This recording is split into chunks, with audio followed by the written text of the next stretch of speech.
नमस्कार दोस्तों, awesome stories में आपका स्वागत है। एक समय की बात है, एक आदमी मज़े से दोपहर में कार से ट्रेवल कर रहा था। वो अपनी धुन में गाड़ी चलाए जा रहा था। आगे एक पुल था जिसके नीचे एक नदी बह रही थी।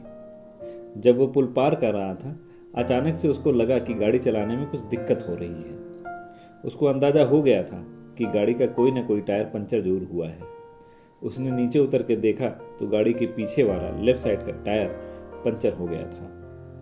अब वो परेशान हो गया कि इतनी तेज धूप में उसे टायर बदलना पड़ेगा। उसने मन में सोचा, खैर जो भी है, टायर तो बदलना ही पड़ेगा। उसके बाद उसने गाड़ी से जैक निकाला, उसे फिट किया, टायर के बोल्ट खोले और चारों बोल्ट को एक साथ साइड में पुल के ऊपर ही रख दिया। जब वो टायर निकालने लगा तो उसने थोड़ा जोर लगाया और टायर को झटके से पीछे खींचा। इसी दौरान उसका पैर साइड में रखे बोल्ट पे लगा और चारों बोल्ट नदी में गिर गए। अब वो बंदा बहुत ज़्यादा परेशान हो गया और सोचने लगा कि अब मैं टायर कैसे बदलूंगा, अब क्या होगा, मैं अपनी मंजिल पर कैसे पहुंचूंगा। पहले से ही इतना लेट हो गया हूँ। इतनी गर्मी में दूर दूर तक कोई नज़र नहीं आ रहा, किसी से मदद भी नहीं मांग सकता। सिट यार, मैं कहाँ फंस गया। वह आदमी अब निराश होकर के खड़ा था। उसकी सोच काम नहीं कर रही थी। अब जब भी वह सोचने बैठता तो बस एक ही बात उसके दिमाग में आती कि चारों बोल्ट नदी में गिर चुके हैं, अब वो आगे नहीं जा सकता। और ये व्यक्ति काफ़ी देर तक ऐसे ही परेशानी में बैठा हुआ था। तभी सामने से उसको एक किसान नजर आता है। वो ये सोच रहा होता है कि उससे मदद मांगूं या नहीं मांगूं, क्या ये मेरी मदद कर पाएगा। तब तक वो किसान खुद ही आके पूछ लेता है, साहब कोई परेशानी है तो बताइए, क्या मैं आपकी कुछ मदद कर सकता हूँ। अब ये आदमी पहले से ही परेशान था और गुस्से में भी। बोलता है, मेरा टायर पंचर हो गया है। अब स्टेपनी लगा रहा था तो बोल्ट नदी में गिर गए। और गुस्से से किसान से बोला कि अब तुम क्या मेरी मदद करोगे।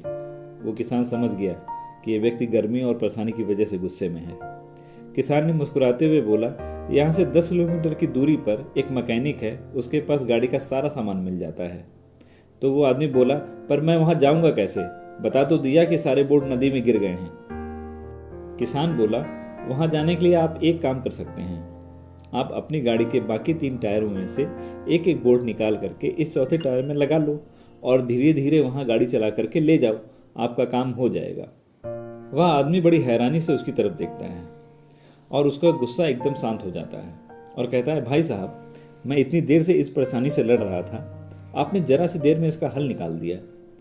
और उसने किसान से अपने व्यवहार के लिए माफ़ी मांगी और बोला, आपने इतनी जल्दी इस परेशानी का हल कैसे निकाल दिया, क्या ये परेशानी आपके साथ भी पहले हुई थी। किसान ने मुस्कुराते हुए बोला, ऐसा कुछ नहीं है, सिर्फ एक ही फर्क है, आप उस परिस्थिति में परेशानी के बारे में सोच रहे थे और मैं उसी परिस्थिति में हल के बारे में सोच रहा था। तो दोस्तों, आप या तो प्रॉब्लम ओरिएंटेड हो सकते हो या फिर सोल्यूशन ओरिएंटेड। यदि आप प्रॉब्लम आते ही परेशान होने लगोगे तो प्रॉब्लम्स के अलावा आपको कुछ नहीं दिखाई देगा और उसकी वजह से कुछ नहीं कर पाओगे। लेकिन अगर आप सोल्यूशन ओरिएंटेड हो तो आप सोल्यूशन ढूंढने में अपना ध्यान केंद्रित करोगे और आपका दिमाग हल तलाश करने में चलेगा। एक कहावत है कि every problem has a solution, you just have to be creative enough to find it. आशा करता हूँ आप लोगों को इस कहानी से कुछ सीख मिली होगी। बहुत बहुत धन्यवाद।